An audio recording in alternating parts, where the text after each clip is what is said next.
the Pasco yard. You see those white boxes there? About 4 foot up? Those are called AEI detectors. What they do is they read, let me see if I can find one on my car. There's a little tag on each car, identification tag, and they read each car as it goes by, and the guy in the yard tower, the yard master, knows which train and what's on each car when it's coming in the yard or leaving the yard. I just hope the ice house is still down there. The ice house is where we hobos used to camp out and party and drink beer and wait on our train. What I'm going to do is walk up to the Amtrak station and grab me some Amtrak ID tags and put them on my bag. That way it'll look like I got off Amtrak instead of a freight train.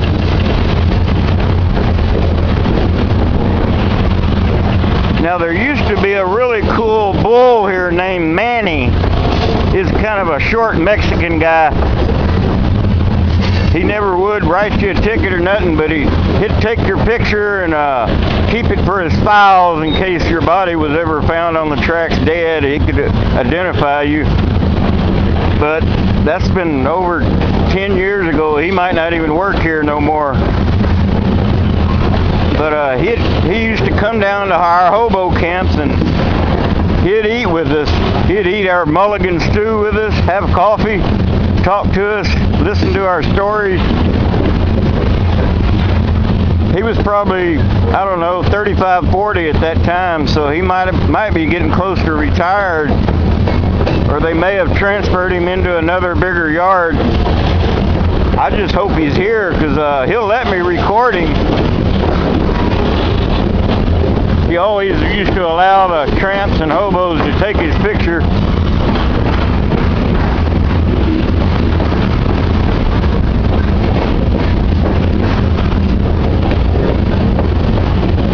It looks like we're going in the yard. They're going to break this train up some because the main lines are over there. Those two lines there. If we were going on to Vancouver right away, we would have went on one of those two lines. So that's good. We'll be closer to the ice house if it's still there. It's right up at the overpass, but I don't see the overpass yet.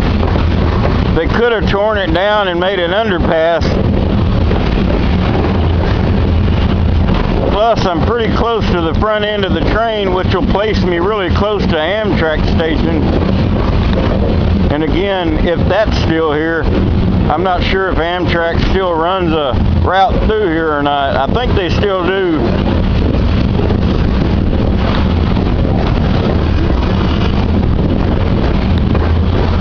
But all my years of riding trains, I think this is the longest freight train I've ever been on in my entire career.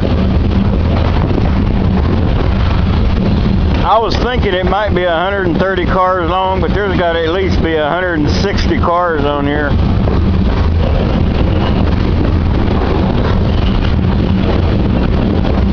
They've torn out a lot of yard track too.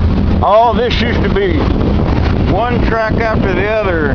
There's only 3 to my right now.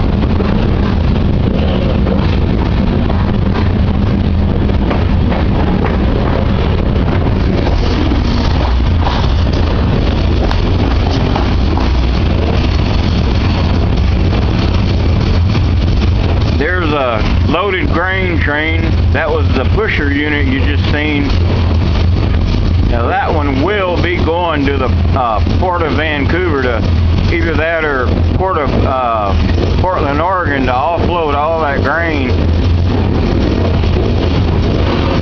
But I've been on this train for nearly 22 hours now, and I'm getting real ready to get off and do some walking. See if I can't meet some hobos I know. Most of the older hobos that rode when I did when I first started riding, hang out in this northwest. They really don't go east. Might run into some Flintstone kids too. The Flintstone kids are the younger generation that in their late teens, early 20s, and they got green and purple hair, tattoos, and earrings big as coffee saucers in their ears,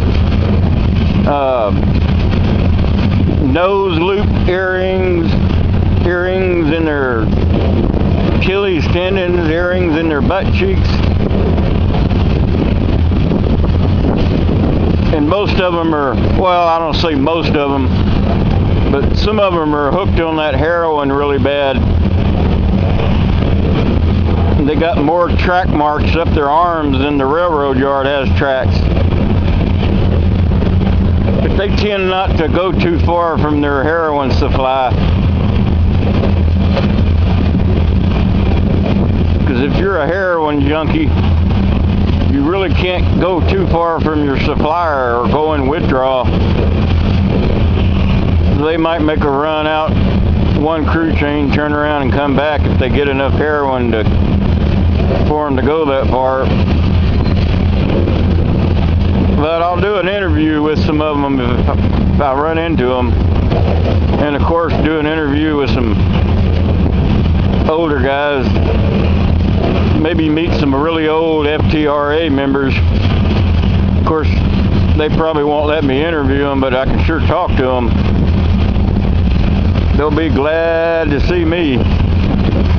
Know I'm still riding. Anyway, I'm going to cut the camera off until we get further down towards the bridge.